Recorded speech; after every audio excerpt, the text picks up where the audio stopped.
Hey everyone, what's the crack? Lawrence here with a massive comparison video. You guys wanted this. You were asking, can you compare the Moza R12 to the Simagic Alpha Mini? Now we've got the La Prima in the mix as well, which is a worthy competitor. We've also got the Thrustmaster and the Logitech to think about. This is a big video, a lot to digest. Let's do this.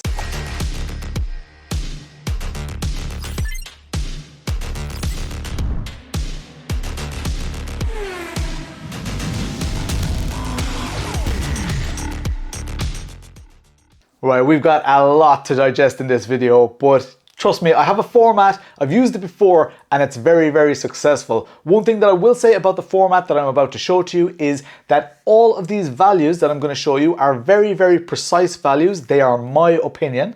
You can adjust those values or even remove entire rows based on what you think is valuable or important in a wheelbase.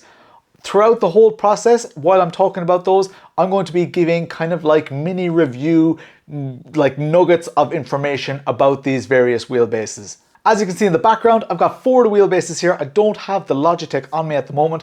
A friend of mine is using that right now. But we've got the Alpha Mini, we've got the R12, we've got the La Prima, and we've got the T818. Let's make some space for this table because it's a big one. So I've arranged the data in a table. We've got the La Prima, Alpha Mini, R12, the Logitech Pro, and we've got the Thrustmaster T818 as well. The first category that we're going to look at is the price. Now the price is super important to most people. If the price is too high, it automatically rules stuff out for people. If the price is too low, people might think, oh, the customer service isn't great or whatever. So there are lots of important things to consider. We're going to go through those one by one. Before we do get started with the price, I do just want to go through the torque figures of these devices. They are all between the 10 to 12 Newton meter range, and some of the advertised power doesn't necessarily accurately reflect what I have found while using these. I'll get into that in more detail later, but just because the power is higher doesn't mean the force feedback is better. Keep that in mind. So when it comes to price, the La Prima wheelbase with their base steering wheel, their La Prima steering wheel, is €1,085, which is incredible value. I'm just gonna, spoiler alert, that is amazing value. We'll get into more detail on it later, but that's a great value wheelbase. The Simagic Alpha Mini comes in at slightly cheaper, but it's negligible, and depending on where you buy, you might actually find that the La Prima is more expensive or cheaper than the Alpha Mini. They are very, very similarly priced. I do know that in the likes of Canada, you tend to be able to get the Alpha Mini for cheaper than you can get the La Prima, so shop around by all means. The Alpha Mini comes in at €1,049. Next up is the R12. €918 gets you the Moza R12 with the KS steering wheel. That is a great bundle that I reviewed a couple of weeks ago, and that is just, there is no beating that value. It's very, very hard to compete with that price. Next up is the Logitech Pro. Now, worth mentioning that this is also console compatible, and it's the only one in our whole lineup that is console compatible. So considering the fact that it's €1,099 for the wheelbase with the steering wheel, that is not bad value, especially if you're on console. It's actually your only choice in this range. Next up is the Thrustmaster T818. Now this is even cheaper than the Moza, but the quality of the product reflects it as well. You can buy a Thrustmaster T818 with the open steering wheel rim for only €810. With all that in mind, I've scored the La Prima at 8 for price. I've scored the Alpha Mini at 8 as well. The Moza pips both of them slightly, that gets a 9. The Logitech Pro, even though we think of it as expensive for a Logitech wheel, it is still very, very competitive with the La Prima and the Alpha Mini, so that also gets an 8. And finally, the Thrustmaster, which you just can't compete with that price, that gets a 10 out of 10 for the price. I must actually mention as well that I've not tallied up these scores yet, so I have no idea which one is going to win. These are just my scores for all the different categories, and at the end, hopefully it should be close, I think, because in my mind it's close, but I don't know, we'll see. Next up is build quality, one that you all obsess about. People in sim racing are far more obsessed with build quality than real racing car drivers are. The feeling of the materials, the steering wheels, all that, it's such a luxury item rather than a tool to sim race for a lot of people. So straight into it with the La Prima, I give that a 9 out of 10 for the build quality. It's really good, but the materials that are used, you can see they are slightly cheaper materials, not many metals, just very hard plastics and that. Again, functionally, it does not affect it because I didn't notice it, especially when you're wearing gloves. You don't really notice it, but from a visual point of view and from a touch point of view, the materials are just not that beautiful. But the product, the build quality, how it's all put together is exceptional. It's really good. It's very high quality stuff. Worth noting as well how seriously Asetek takes their quality, because when they had some issues with early quick releases for the Invicta and Forte, they actually delayed them by a couple of months, bought their own machines, took it in-house to take control over the quality. Quality is absolutely paramount to them, and it is to some of the other brands as well, as you see. Next up, the Alpha Mini. I have probably spent, out of all ecosystems, most time with the Simagic products. I have put them through endless amounts of abuse. I've never needed a replacement for anything, which is amazing. Stuff has usually been a software issue if I ever encountered one. We'll get to that in a while. But the build quality, I cannot fault. It is exceptional. So that also gets a 9 out of 10. Next up on the build quality is the Moza R12. That also gets a 9 out of 10. It was a little bit of a close one, but they offer a lot of steering wheels that do have a very premium feel. The KS is probably slightly less premium, but I took it as a whole, what the build quality of the whole product is. The wheelbase as well, excellent quality. There's no play in anything, and everything is very, very nice and rigid and consistent. So that gets a 9 out of 10. I'm not actually sure why I didn't give 10 out of 10s for these, but they're all measured on the same scale. So let's go for 9 out of 10. Logitech Pro, again, absolutely brilliant quality. I was very, very impressed by it. Some people didn't like the material on the casing of the wheelbase. I kind of look past that. I don't really care. The quality itself is very, very good. So I also give that a 9 out of 10. Nearly a clean sweep here, but the Thrustmaster does let the side down a little bit. The build quality is just not there. A lot of the steering wheels are super cheap. They're kind of along the lines of a lot of the cheaper Fanatec wheels, and they just lack that kind of element of quality. Sometimes buttons tend to get stuck and there's not a very clear click, and materials tend to be cheap. So Thrustmaster only gets a 7 out of 10 for build quality. Next up is wheel choices. Now, Asetek only has 2 steering wheels. They've got the La Prima and they've got the Forte, but they've got that incredible quick release that I've been playing with for the last couple of days, and it is just fantastic. Their range of steering wheels is completely blown wide open by the ability to plug in third-party steering wheels into the USB port that comes on the quick release, so you don't get any cables that are tangling, and it can rotate infinitely, and any steering wheel, even a DIY button plate or something, can work on it, and it's like it's a wireless steering wheel. Absolutely incredible. That's why I've given it a 9, even though its range, its own proprietary range, is not massive. The compatibility with third-party steering wheels is huge, so 9 out of 10. Next up is the Simagic Alpha Mini. It's got a very good range of wheels. They're all quite highly priced though. They don't have anything that comes in at like a 300 euro or 350 euro level. They all start around 450 euro. So they're relatively expensive when it comes to their range of wheels. So that's why I've docked a mark here. Might be a little bit harsh. Let me know what you think in the comments. But for the wheel range, they get an 8 out of 10. They do have an excellent range, but I just wish they had something a little bit more entry level, a little bit more accessible. I think that the Simagic GT1 steering wheel should be at around that 300, 350 euro mark. Right now, up at 450 or 500 euro, it's just too expensive for me. Next up is the Moza R12. Again, they've got a very similar range to the Simagic range. They are lacking a 300mm steering wheel, something that's a little bit lighter like the Simagic GTS, but they do have the KS, and in general, I find that the Moza GS wheel is nicer than the Simagic FX wheel. Same with the FSR wheel. I think that's nicer than the FX Pro. Jeez, I really hope I'm getting these acronyms right. So Moza gets a 9 out of 10. Like Asetek, and is just slightly better. Their wheel range is just slightly better than Simagic. I also took into account that they have a USB adapter hub. It's not compatible with all steering wheels, but it does make some of the Moza steering wheels compatible with any wheelbase via USB, so that's quite good. Simagic doesn't quite do that.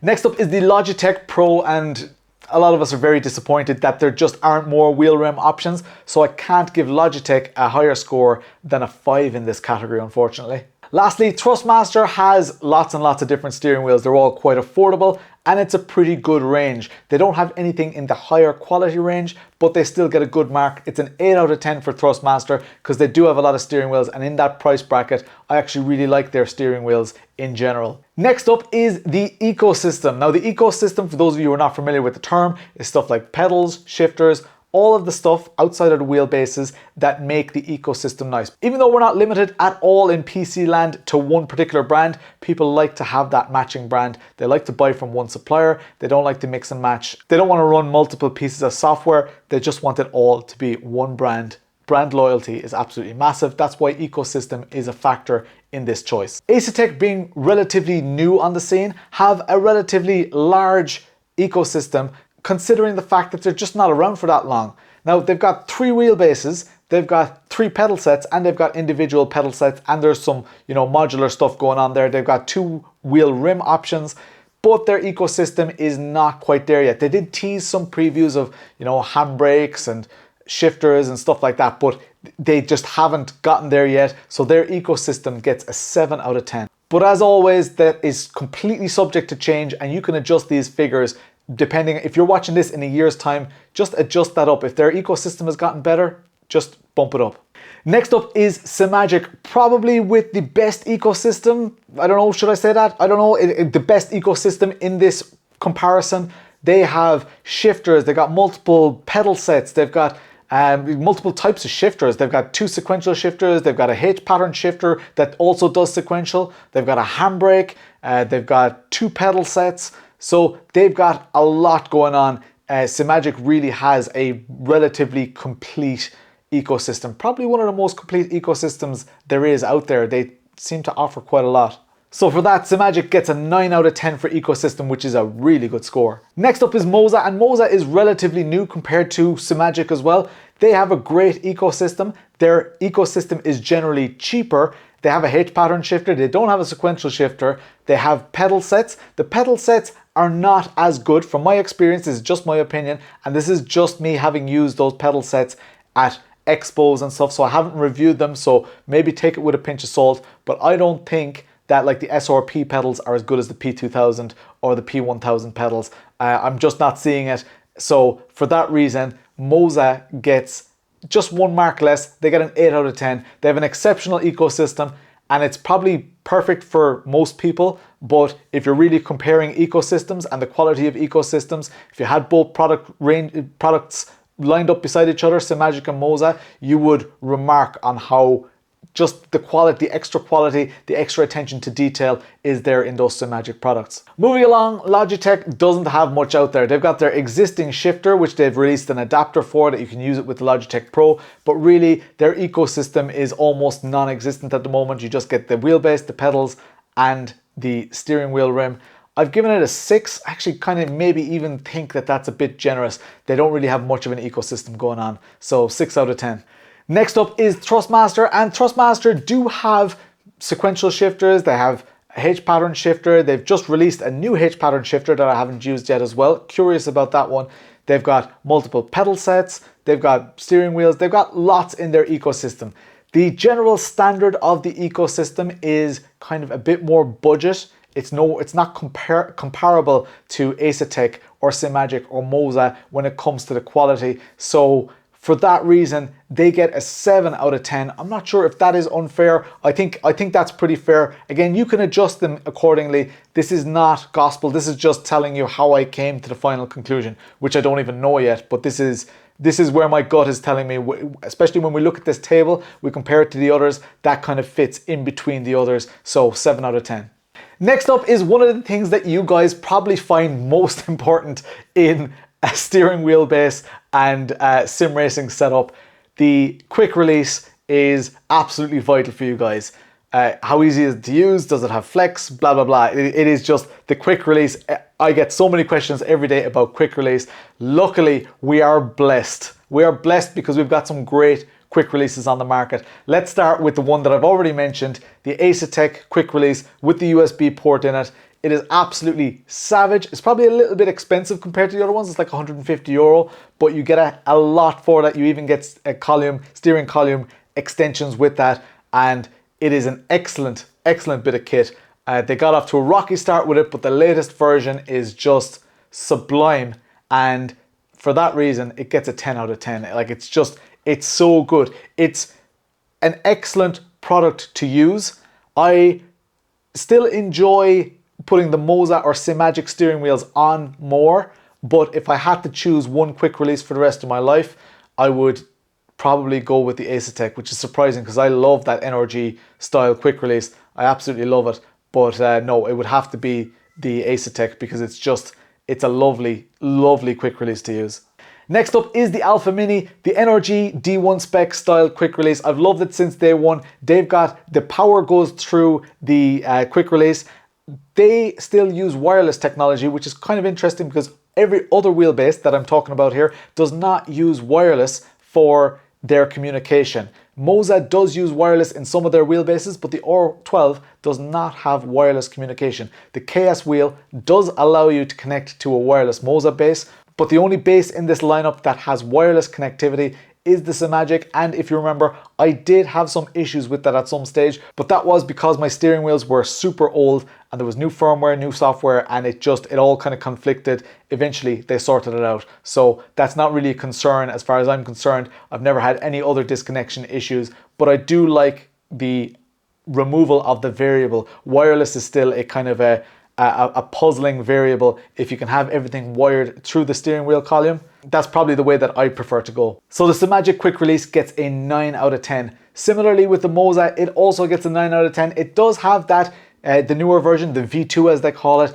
does have the ability to transmit data even for screens through the quick release, which is great, but it's very, very similar to the Simagic, so that also gets a 9 out of 10. Next up is Logitech, and the Logitech one is surprisingly good as well. I didn't have any issues with it. I didn't experience any significant flex. There was a tiny little bit, maybe not as good as the Moza and Simagic, maybe not as satisfying to use, but I can't fault the quality, and if anybody gets one and that's their only quick release, they will be very, very happy with it.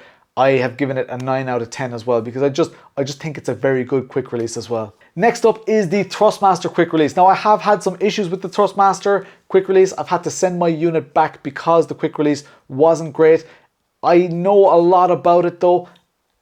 It's a bit plasticky. It's a bit kind of it's like an adapter for the old steering wheels. The steering wheels still have that threaded kind of plastic bar on it.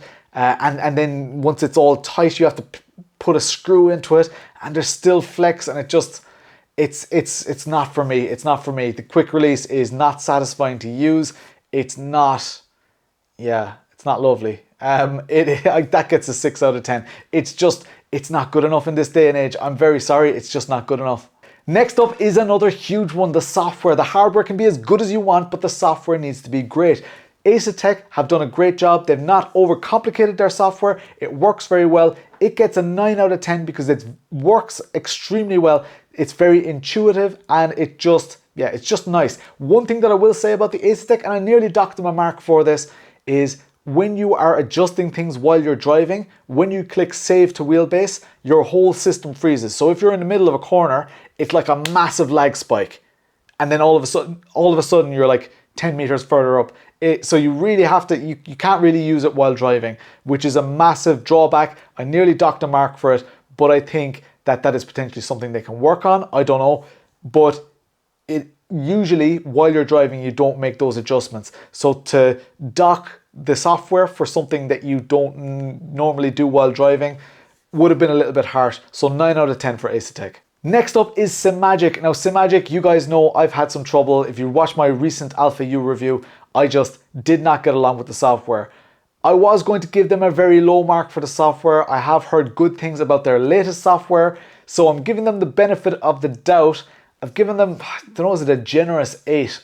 I think software is one of those things that is likely to improve. I'd hate to give it a 6 here, and then this time next year the software is amazing. So I'm giving it an 8. It's a cautious 8. It's maybe generous. It's definitely not harsh at this point in time, but and if it does affect the scores at the end, I might adjust that. I don't know, because I don't know what the scores at the end are going to be, but I think 8 is relatively fair, giving them the benefit of the doubt, considering how they've improved software in the past based on feedback from reviewers like me. So 8. I hope that's a good choice. Next up is Moza, and Moza do an excellent job. Whereas with, Asetek, even when you update your firmware, you have to download a new file and then install that. with Moza, everything happens within the software itself. It's so clean and crisp and clear. You know exactly what you're updating, when you're updating it. Click, click, click, done, and it all just takes care of itself. It is absolutely fantastic. Navigating the different panes, the different tabs and stuff is all very, very easy. I found it easy to get the best force feedback settings for me with any of the wheelbases, and I have 4 of their wheelbases here. I've had no problem. The software hasn't changed much. The early days, the very early software was not great. Nowadays, I find it excellent, and that gets a whopping 10 out of 10 for me as well. It's accessible for new people, and it's very tweakable for experienced people.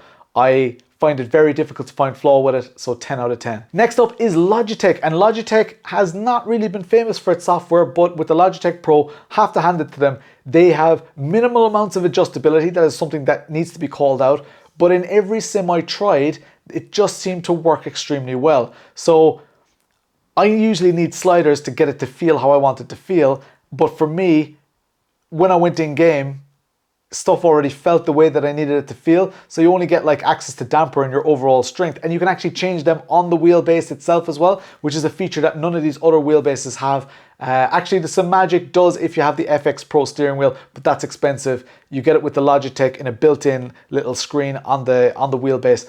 So for that reason, I think the software is extremely good for the Logitech Pro.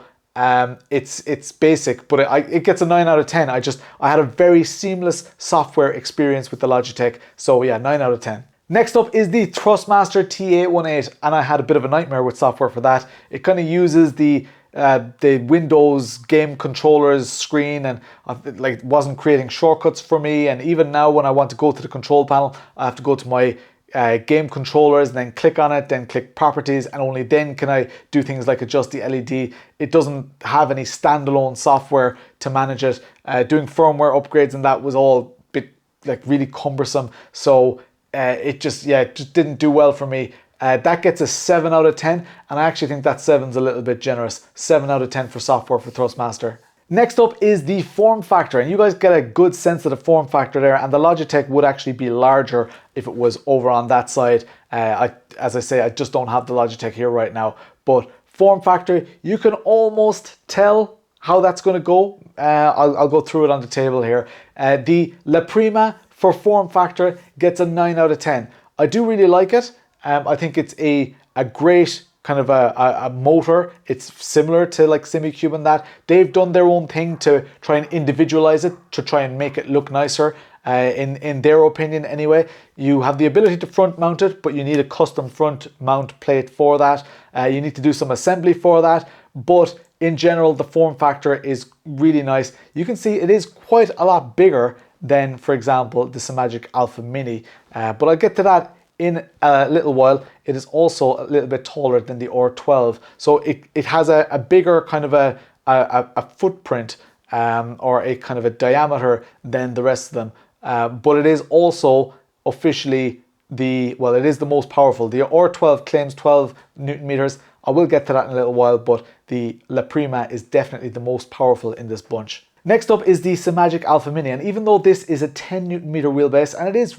really small, if you compare it to the others, it is very, very small. Even though it's 10 Newton meters, it has been measured peaking out at 13 Newton meters, which is pretty significant because usually these wheelbases advertise their peak torque. So that's kind of, it's an interesting one. They're advertising their holding torque. Moza are definitely advertising their peak torque. So the Alpha Mini is actually far more powerful than the Moza. Again, we'll get to that in a little while. We're talking about form factor for now. The Simagic Alpha Mini can be front mounted, base mounted, and side mounted, and it's tiny. So for that reason, form factor, it gets a 10 out of 10. I absolutely love the form factor. I can get it nice and close to my screens. It is great, and it's one of the main reasons that I like Simagic wheelbases. Next up is the Moza R12. It is significantly bigger. It's probably closer in size to like a Fanatec CSL. It's quite a bit bigger, but it's also a lot shorter, so it doesn't have quite the depth. So if you want to fit it in front of your screen, it is quite easy to fit in front of your screen. You don't have side mount options, and you can't front mount it at all. You can only base mount it. So for that reason, even though it's got a nice compact footprint, it gets a 9 out of 10. I'm not sure, is that a bit generous? I think a 9 out of 10 is pretty fair because fitting it in front of your screen is really nice because it just gives you a better field of view. With the other ones, they're quite a lot longer, so they need to go under your screen, which kind of, yeah, messes up your ergonomics a little bit. Next up is the Logitech Pro. I struggled with this one. It's huge. It's a chungus of a thing. It's massive, and it kind of has like built-in angles and stuff. So wasn't too convinced about it. That gets a 6 out of 10. Not great. Also, similar vein, the Thrustmaster. It's not as clunky as the Logitech is, but it's similar, and you need a special mount and everything, and you can't front mount it, and it's just, yeah, it's one of those ones that it's the form factor makes a big difference for me, and when it comes to getting a good field of view, form factor is a very, very important factor for me. So pardon the pun. That also gets a 6 out of 10. And finally, the big one, and this one is going to maybe cause some controversy, I'm not sure. And please do listen to anybody in the comments who's tried these multiple wheelbases and has their own comparisons, especially if they conflict with mine. I am just one person.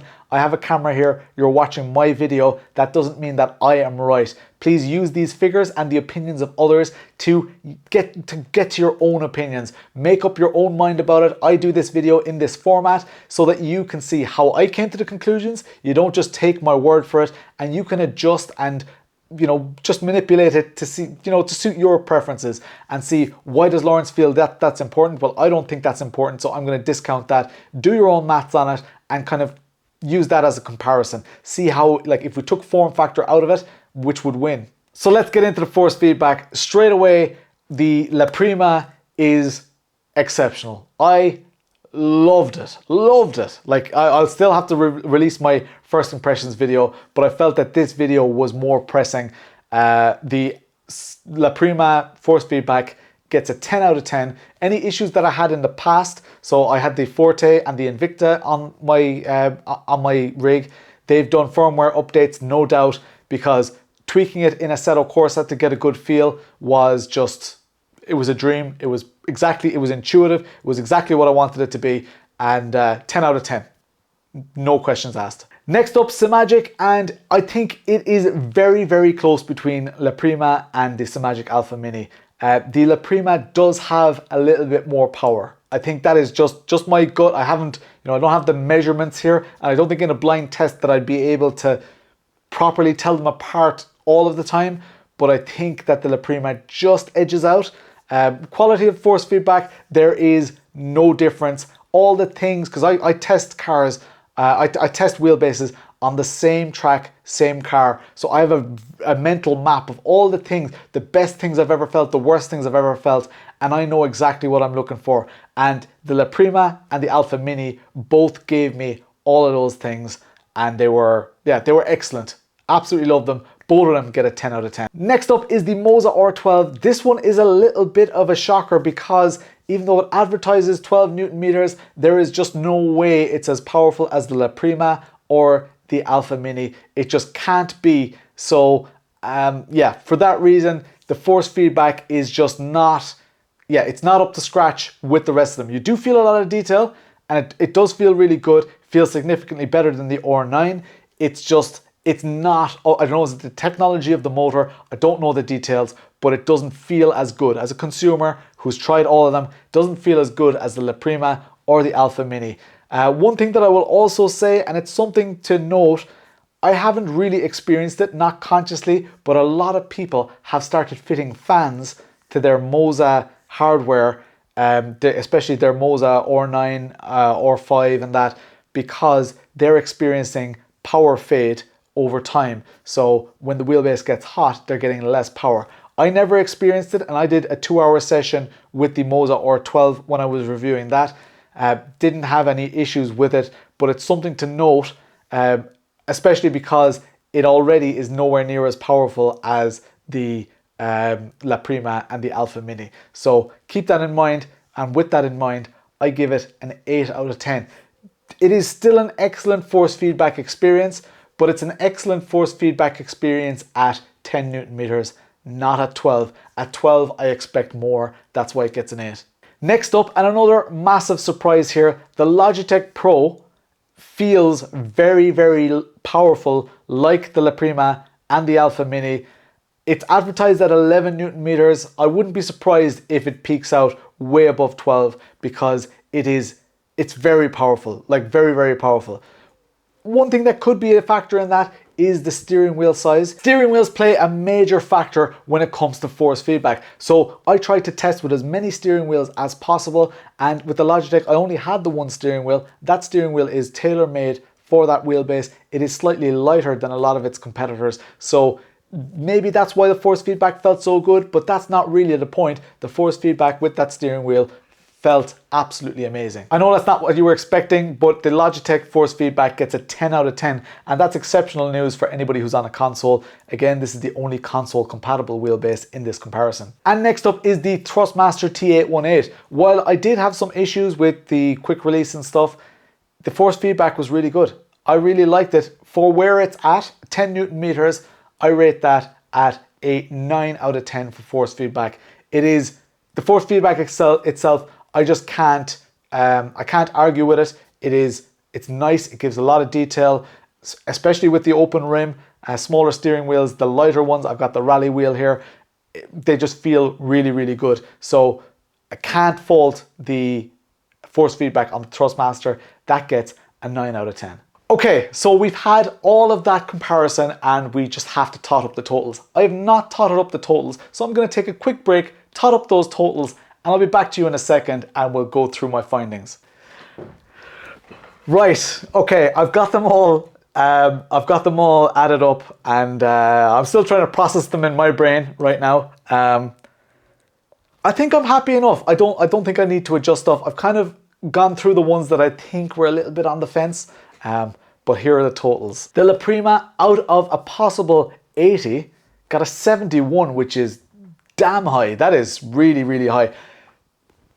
I don't know, was I expecting it to be that high? I guess it did well in all of the categories. What was its worst category? Its worst category was the ecosystem. That's going to improve over time. So very, very promising signs. 71 out of 80 for the La Prima. Next up is the Alpha Mini, and this one kind of, I was like, is that right? It's not right. Is it right? Yes, it is right. Should it win? Should it lose? It actually got exactly the same score, 71.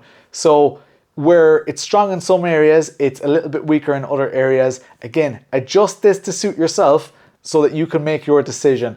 The things that are more important to you, maybe just give them more weight. Things that are not important, just ignore them. It just so happened in this case, 71 and 71. It gets exactly the same score, which is why it has been so difficult to reply to your private messages and give you a definitive answer of which one is better. I can't answer it. Hopefully manufacturers are watching this, get an idea for what they need to improve to get that cutting edge, that little bit of an edge over their competitors.